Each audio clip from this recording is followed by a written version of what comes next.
இப்போ நம்ம ஒரு அழகான மேக்னெட்டிக் டால் பண்ண போகிறோம். இதுக்கு தேவை ஒரு பிளாஸ்டிக் பாட்டில், ஒரு செல், மேக்னெட், ஸ்ட்ரா, அது இல்லாமல் காப்பர் வயர். இந்த பிளாஸ்டிக் பாட்டிலை கட் பண்ணி அதில் இந்த மாதிரி காப்பர் வயரை சுற்றணும். ஸ்ட்ராவில் ஒரு பக்கத்தில் அழகான பொம்மை வரைஞ்சி ஒட்டி இன்னொரு பக்கத்தில் மேக்னெட் ஒட்டணும். இந்த பாட்டிலில் 2 ஓட்டை போட்டு ஊசியால் இந்த ஸ்ட்ராவை பாட்டிலில் இந்த மாதிரி சேர்க்கணும். இந்த ஸ்ட்ராவோட மேல் பக்கத்தில் பொம்மையும் கீழ்ப்பக்கத்தில் மேக்னெட்டும் இருக்கணும்.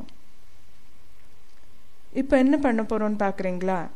இந்த கிளிப்பை இது மாதிரி செல்லில் தொடச்சி இந்த காப்பர் வயரில் எலக்ட்ரோ மேக்னட்டிசம் தயாராகுது. அதனால இந்த காந்தம் அது பக்கம் இழுக்கிறது. காந்தம் இழுக்கச்சு இந்த ஸ்ட்ராவில் ஒட்டியிருக்கிற பொம்மை இங்கேயும் அங்கேயும் டான்ஸ் ஆடுறாப்புல இருக்குது, பார்க்கறதுக்கு இருக்குது. இவ்வளோ அழகாக ஒரு பெண்டுலம் பொம்மையாட்டும் ஆடுறது இந்த பொம்மை. பசங்களுக்கு இது ரொம்ப அருமையாக இருக்கும்.